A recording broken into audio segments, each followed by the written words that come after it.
Hello प्यारे बच्चों, स्वागत है आप सभी लोगों का एक नई वीडियो में। तो प्यारे बच्चों, कैसे हो? आशा करूँगा बढ़िया होंगे।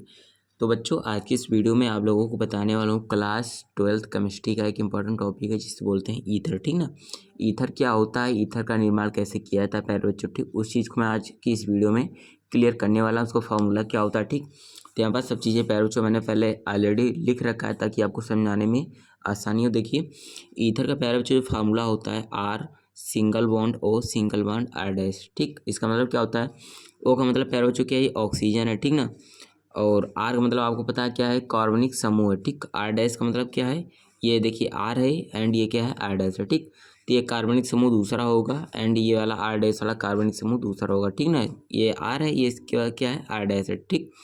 तो ईथर का प्यारे बच्चों फार्मूला ये होता है R single bond O single bond क्या होता है? आर डैश होता है, ठीक। तो देखिए, अगर यहाँ पर हम लोग ईथर का फार्मूला बनाना भी चाहें, ठीक, तो देखो आर की जगह पर आप लोग कोई भी, जैसे देखो यहाँ पर लिख सकते हो मेथिल लिख सकते हो, ठीक ना। CH3 लिखो, आर की जगह पर CH3 क्योंकि कार्बनिक समूह है, फिर सिंगल बॉन्ड ओ लगा दो, फिर आर डैश को मैंने इसकी जगह पर क्या लिखना है? CH3 एक बार लिख दिया है, फिर इसको बदल देना, मतलब कोई दूसरा कार्बनिक समूह यहाँ पर आपको डालना है, ठीक। ठीक ना। जैसे आपको पता है CH3 है, ठीक, क्या है? मेथिल है, ठीक ना, ठीक। तो मेथिल के बाद यहाँ पर आप लोग C2H5 लिख सकते हो, यानी एथिल लिख सकते हो, ठीक ना। क्योंकि देखिए आर है, ये आर डैश हमने 2 बार 3 बार बताया, ठीक। एक दूसरा कार्बनिक समूह है एंड ये दूसरा होगा, ठीक। तो CH3O C2H5 ये भी क्या है प्यारे बच्चों? एक ईथर है, ठीक। ईथर हमेशा याद रखना, बीच में हमेशा क्या होता है? ऑक्सीजन होता है। ऑक्सीजन के दोनों तरफ, ठीक ना, दोनों साइड क्या होते हैं? अलग अलग अलग क्या होते हैं? कार्बनिक समूह जुड़े हुए होते हैं, ठीक। चलो देखिए प्यारे बच्चों, जब आर आर डैश के बराबर होता है, ठीक, जब क्या हो? आर आर डैश के बराबर हो, यानी ये वाला आर आर डैश के बराबर हो, तो उसे क्या बोला जाता है? सममित ईथर बोला जाता है, ठीक ना। क्या बोला जाता है? सममित ईथर बोला जाता है, ठीक। यानी कि क्या हो सकता है? जो मैंने यहाँ पर CH3O C2H5 लिखा है, इसको क्या मैं लिख सकता हूँ? इसको मैं ये भी लिख सकता हूँ CH3 single bond O single bond CH3, ठीक। यानी ये क्या हुआ? सममित ईथर हुआ। सममित कैसे हुआ? क्योंकि दोनों तरफ जो कार्बनिक समूह है, मेथिल मेथिल दोनों साइड है, इसलिए क्या हुआ? सममित हुआ, यानी सिमेट्रिक क्या हुआ? ईथर हुआ, ठीक ना। जब आर प्यारे बच्चों आर डैश के बराबर ना हो तो उसे असममित ईथर बोलते हैं, ठीक। जैसे यहाँ पर लिखा है CH3 single bond O single bond CH2 CH3 का मतलब क्या हुआ? 2 C है, ठीक। तो इसको CH2 हो गया, H2H3 है, तो 2 और 3 मिलकर 5, यानी C2H5 को इस फॉर्मेट में भी लिखा जाता है जैसे मैंने यहाँ पर लिख के आपको यहाँ पर बताया है, ठीक। तो ये असममित हुआ। तो सममित और असममित दो प्रकार के यहाँ पर प्यारे बच्चों ईथर आपके पाए जाते हैं, ठीक। चलो इसके बाद देखिए ईथर का निर्माण कैसे होता है, इस चीज़ को भी जानना आपके लिए बहुत ज़्यादा जरूरी है। तो यहाँ पर सबसे पहले प्यारे बच्चों जो सबसे ज़्यादा इंपॉर्टेंट होता है वो क्या होता है? अल्कोहल से, ठीक ना। अल्कोहल आपको पता है प्यारे बच्चों, ठीक, जिनको जानकारी बोलते हैं, जैसे कोई शराब होता है तो शराब में भी क्या अल्कोहल होता है, ठीक। शॉर्ट फॉर्म में बोलते हैं कुछ लोग कि अल्कोहल पी रहे हैं, ठीक। तो चलो देखिए अल्कोहल से कैसे होता है। तो यहाँ पर लिखा है अल्कोहल से निर्जलीकरण द्वारा, यहाँ मतलब कि देखिए अल्कोहल का कैसे होता है? निर्जलीकरण होता है, ठीक। निर्जलीकरण होता है यानी कि क्या होता है? जल को निकाला जाता है।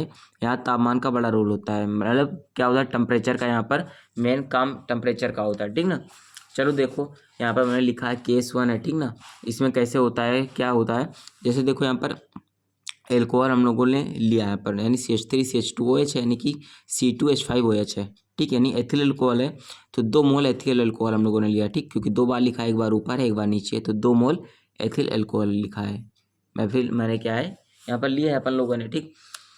और उसको क्या किया? कंसनट्रेशन H2SO4 यानी सांद्र सल्फ्यूरिक अम्ल यहाँ पर हम लोगों ने डाला 140 डिग्री सेल्सियस, मतलब 140 सेल्सियस क्या किया हम लोगों ने? पहले यहाँ पर टेम्परेचर किया, फिर बोल सकते हो 413 केल्विन टेम्परेचर, ठीक। केल्विन में मेजरमेंट करोगे तो 413 केल्विन रहेगा, और डिग्री में अगर करते हो तो 140 डिग्री रहेगा, ठीक ना।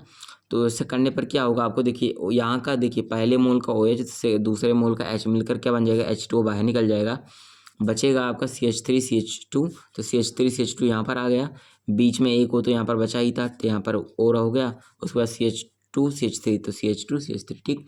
तो ये आपका ये पूरा क्या हो गया? ईथर हो गया, ठीक ना, समझे। तो ईथर का निर्माण प्यारे बच्चों आपसे पूछता है आपके एग्जाम के अंदर कि ईथर निर्माण की कोई एक विधि बताइए, ठीक। तो ईथर निर्माण का सबसे अच्छा विधि होता है अल्कोहल से, ठीक। C2H5 का 2 मोल ले लो, ठीक ना। यहाँ पर आप लिख सकते हो 2 मोल क्या? C2H5, 2 मोल क्या? C2H5 लो, और इसकी क्रिया क्या करो? H2SO4 से 100 क्या है? 431, ना कितना था? सॉरी 413 केल्विन टेम्परेचर लो, तो यहाँ पर क्या था C2H5 एंड यहाँ पर आपका क्या था प्यारे बच्चों OH, ठीक ना। मतलब कि 2 मोल एथिल अल्कोहल लेने पर, ठीक, और 413 केल्विन टेम्परेचर और शांत सल्फ्यूरिक अम्ल की उपस्थिति में, मतलब ऐसे रिएक्शन कराने पर आपको क्या मिलेगा, आपको यहाँ पर मिलेगा क्या, देखिए OH और H मिलकर सबसे पहले आपको H2O बाहर कर लेना, ठीक ना। H2O बाहर करने पर आपको यहाँ से मिलेगा क्या, मिलेगा आपको C2H5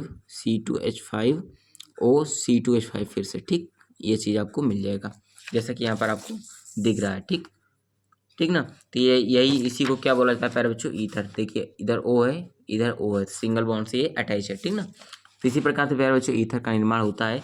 तो मैंने बता दिया प्यारे बच्चों ईथर का निर्माण कैसे होता है, इसका फार्मूला क्या होता है, सममित ईथर, असममित ईथर, सभी चीज़ें मैंने यहाँ पर क्लियर कर दिया, ठीक। तो चलो प्यारे बच्चों, अगर वीडियो पसंद आई है, इसके बारे में थोड़ा सा भी आपको मतलब समझ में आया हो, ठीक ना, ईथर के बारे में फार्मूला वगैरह, तो वीडियो को लाइक करना, पहली बार है चैनल पर सब्सक्राइब कर लेना, ठीक ना। चलिए मिलते हैं नेक्स्ट वीडियो में, थैंक यू।